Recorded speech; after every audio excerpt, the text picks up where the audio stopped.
Tracy with the New York 1 Minute. City officials are hoping this weekend's rain will help wash asbestos off buildings affected by Thursday's steam pipe explosion in Manhattan. Con Edison says the next step is to vacuum up all the washed off contaminants. The cleanup continues in Flatiron after that massive steam pipe explosion on Thursday. Con Edison has been working with the fire department to wash off buildings in that area, and they're hopeful that the heavy rain will make things easier. Con Ed spokesperson Alfonso Quiroz is on the phone to talk about all this with us. Good morning, Alfonso. Thanks for joining us. Good morning, Kristen. Thanks for having me. All right, let's talk about that rain last night. Did it help you? Did it hurt you? Well, yes. No, that would have helped out. Obviously, that would wash down any excess debris or materials on the buildings, and then, so that would be helpful. Obviously, we already started to wash off the buildings with high-powered tools, but the rain definitely did help us out. So what is the process from here? How much is there left to do?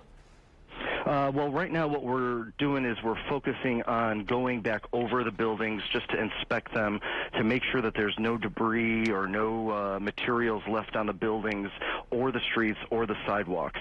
But today what we're trying to do is that we're trying to shrink that zone so that it's a little bit easier to open up some of these streets.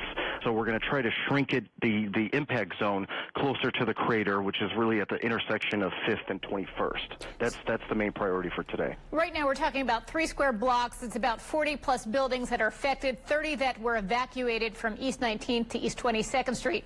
You want to condense that zone. Will people be allowed back in? What's going to have to happen is that the buildings are going to need to be inspected by the city before people can be let in. So that's going to add a little time to it. But we are working very closely with the city to try to expedite it as quickly as we can. We know people want to get back home. We're trying our best to work with the city, obviously, to make sure that happens as quickly as we can. There has been some made about the $500 in housing compensation. Obviously, that doesn't go very far in New York City. Can you address that?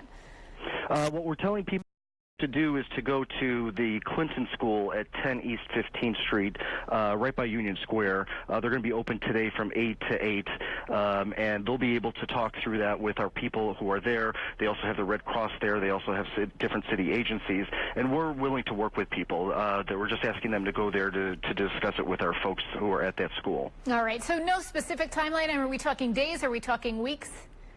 It's hard to tell with a situation like this. It could be a couple of more days. It really depends on what happens with the inspections of the inside of the building. Depending on what they find when they get in there, some of these things could take a little bit longer. But we're working, as I said, very closely with the city to make sure that we can get this done as quickly as we can. We know people want to get back home. All right, Alfonso, I want to thank you so much. We appreciate the update. Thanks, Kristen.